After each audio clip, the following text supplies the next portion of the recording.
So the last talk in the session this morning is by Douglas Scott from British Columbia University, and he will be talking about Doppler boosting of the CMB.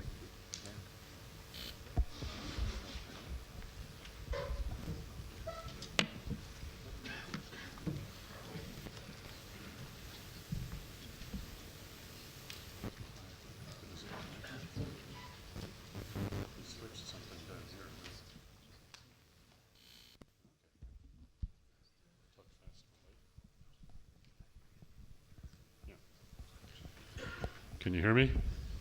Is this on? I know everybody wants to go for coffee now, and I know lots of people were expecting a talk on the CIB, so I'll try not to keep you from coffee very long, but you're not going to hear about the CIB. Instead, you're going to hear about something which we realized we could do with Planck, which is just cute. So this will hopefully be the cutest talk of the day. So the idea is to look for... You have to use the keyboard. I have to use the keyboard? That works on the Okay. I'm also being awkward here by using Keynote.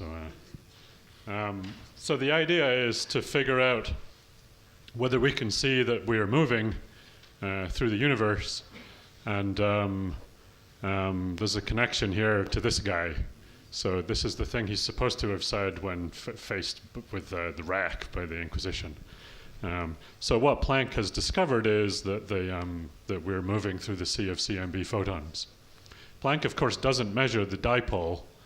Planck does measure the dipole, but we haven't got a dipole that we're using so far. Planck uses the WMAP dipole to calibrate. So this is really, if you like, a really, really awkward way of measuring the dipole. So that's what I'm going to be talking about here. Oh, why is that done there? Thank you, that is cute. That's just to keep you moving faster. It's to keep you moving faster. Oh yeah, first of all, just to keep you from coffee, I want to wish everybody happy Easter. I sat down with my children just before I flew out here to do the usual family activity of painting Easter eggs and eating lots of chocolate. And I found that every time I had an egg in front of me to color, I was inextricably forced to just do red and blue dots. If you look really carefully, you can see the cold spot in the Bianchi 7H model. The dipole, of course, is very well known. It's known way back in the days when the color scheme for the CMB was much less pretty than it is today. So these are the first results from the Kobe experiment, several people here today who worked on this, and you can see very strongly the dipole signature as well as some of the galaxy in there. So we've known for a long time that there's a dipole which tells us that we're moving through the universe. So the CMB monopole and dipole were really fixed by Kobe. The monopole now has this value. It's the most precisely known number in astrophysics. I think that's still true, although theta star from Planck is pretty close. We know that the CMB last scattering surface, this monopole, defines a rest frame. So the last scattering surface is a well-defined rest frame. We like to tell students to confuse them just after they've learned about special relativity, that there is an absolute rest frame in the universe. So we can tell whether we're moving through that frame or not. And we know that whether or not we're in that frame by whether there's an observed dipole. So if we ever communicate with aliens, we can have a discussion about how fast we're moving. Let's imagine we can communicate with aliens without detecting the Doppler shift in the signals that we're communicating with the aliens with. We could have a conversation about what their rest frame is relative to an absolute frame that we can all agree on, which is defined by the CMB. Relative to that frame, we know that we're moving at about 370 kilometers per second. The Earth is also doing a thing around the Sun, which changes all the time. We remove that from the Planck data, so we're not sensitive to that, but we're sensitive to the solar system barycenter motion through the universe. So that's about 0.00123, which is a nice number to remember, towards a particular constellation. And there's other effects, which I'm going to talk about in a second. So just in case you didn't know, we're moving about here. So Constellation Crater isn't particularly famous for anything. but I believe the correct dipole direction is just on the boundary of the constellation Crater. So it's now a famous constellation. Right? There are, I think, at least 5 effects caused by boosting in this frame. So let me list those.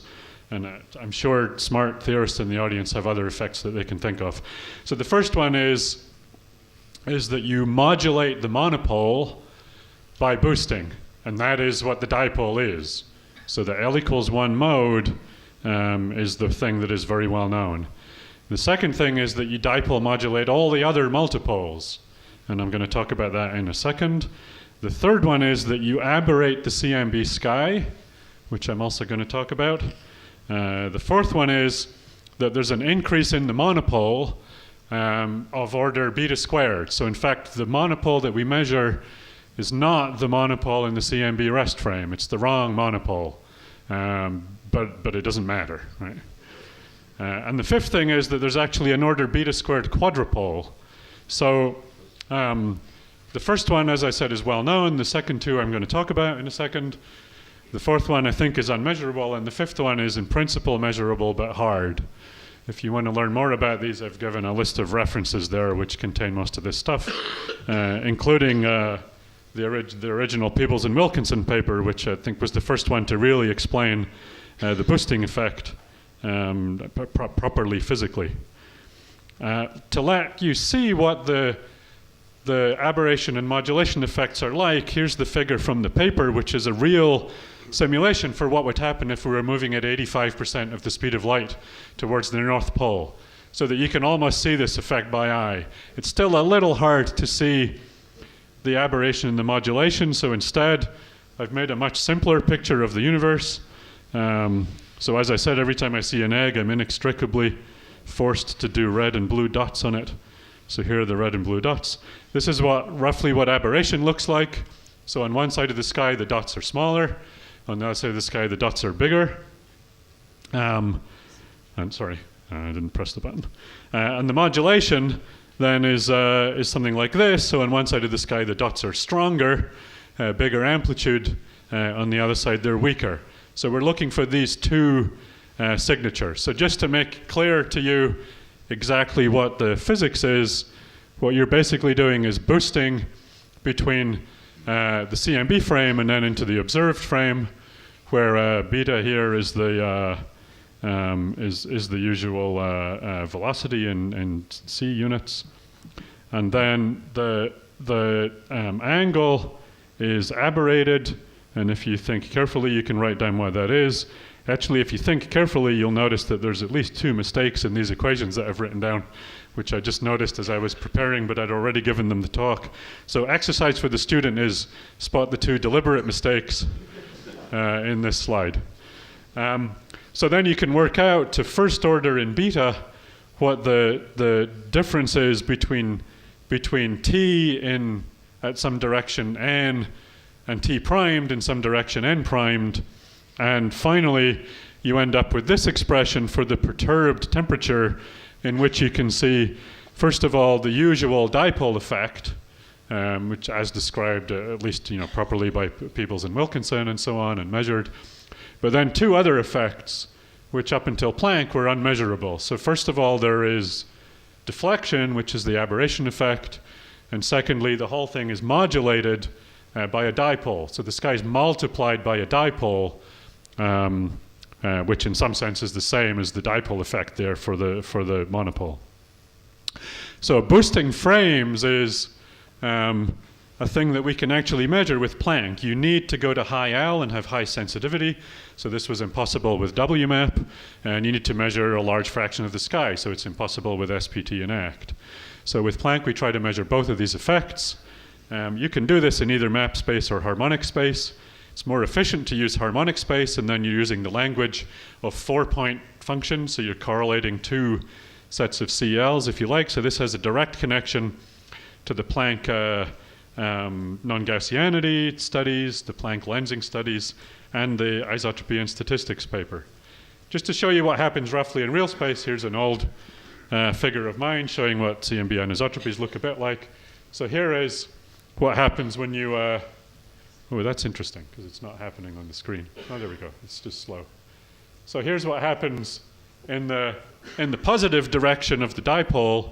You have an increase in the anisotropies, so that it goes up, and you also have a squishing of the angles, so it goes to the right. And in the opposite direction, obviously, you have a diminution of the anisotropies and a stretching of the angles, so it moves down and to the left. So we're basically looking at one side of the sky, the power spectrum should be shifted like the blue thing, and the other side of the sky it should be shifted like the red thing. But actually it's easier and more efficient to do this, because you do the proper weighting over the whole sky, to do this in harmonic space. So just to give you a little flavor of how that works, here's a particular spherical harmonic. Oh, and this is a second exercise for the students. Normally I would be teaching this week, so I just find myself, second exercise for the students is which spherical harmonic is this? And we can talk about this afterwards. So if I take that and I multiply it by a dipole, then I get the following pattern. Okay, and if I decompose that pattern, then I get the one that I started with, plus these two guys. And these two guys are the same M mode, but they're L of +1 and -1 compared to what I had before. So this is what if you took quantum mechanics is the Wigner 3J symbol being demonstrated to you graphically. And it doesn't matter if I have the right orientation, so I can switch orientation of the dipole, and I get the same thing. I get just different M's, but it's L to L+1 coupling is what's happening here. So that's what we do in harmonic space. We use quadratic estimators, summing over the covariance matrix. We use weights, which are optimized. We normalize to simulations, because you have to remove some stuff. And we end up with a measurement, which I will show here in a particular form. So here is the sky. Here's a particular decomposition in which beta parallel is the dipole direction, and beta perpendicular and cross are just two other arbitrary directions for the dipole. So we're supposed to see us moving towards the dipole, which is in this direction. But we know that there's a hemispheric asymmetry detected in Planck. It's one of the strong anomalies. So if you use low L multipoles, you find that the LL+1 coupling points you to here. So as we increase the maximum L, what we find is that the direction points towards this direction, which is not the ecliptic around, but it's a special direction, it seems like. And as you go to higher L, you migrate up to here, which is the dipole direction. So what we actually do to try and find the dipole is remove the lowest L's, okay, so that we can focus on the thing that is not this hemispheric asymmetry anomaly, but actually the dipole Doppler boosting effect. So here what we show is simulations of, so on the left is the total effect in beta, on the middle is we separate into the aberration effect, which we label as phi, and the modulation, which we label as tau, as two separate effects. And what the histograms are here is the gray histograms are simulations without the velocity effect, and the pink histograms are simulations with the velocity effect. And what you see is, in general, there's very good agreement with the with and very poor agreement with the without. And the lines here are different combinations of Planck data. There's not complete agreement. So down here, for example, we seem to, for some data combinations, we think there's some foreground contamination. So we fold that in to the error bars when we give the result. But overall, the results are at about 4 to 5 sigma effect. So we believe we have really, using this slightly awkward method of measuring the dipole, we have measured the effect that we are moving through the CFC MB photons in the direction of the usual dipole. It's complicated a bit by this hemispheric asymmetry, which appears to be a real anomaly, and whether or not it's statistically significant, it is really there in the sky, so you have to remove the low L's. And I also note something which I haven't said anything more about, but I can discuss later with people, is that the velocity-induced modulation actually has a slightly different spectrum. It has the second derivative of the black body, whereas the anisotropies are the first derivative of a black body. So in principle, the velocity-induced modulation has a different spectrum than the usual dipole modulation. So if we had higher signal to noise, we could tell them apart. We don't really, because it's a 4 or 5 sigma detection. And lastly, I should say that this is, in principle, a thing that we should remove from the data before we do cosmological parameter estimation. If you had the whole sky, it would average out, but of course you mask a reasonable fraction of the sky.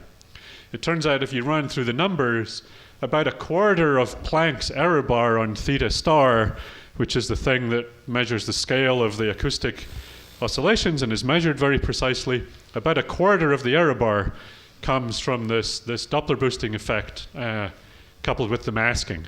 So if we took that out, the error bar would go down so that you would hardly notice, but it is a quarter of the error bar. So it is a real effect in the Planck data.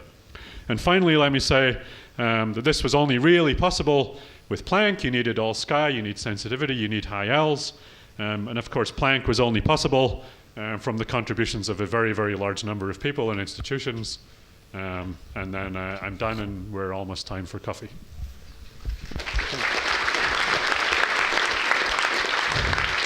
Thank you very much. I think we are already late, so maybe we can take only one quick question, if any. Okay, everybody's waiting for a good chair will just let us all go to coffee. Talk to me there. Okay, so we thanked all the speakers in the morning again. So we restart again at 11:20.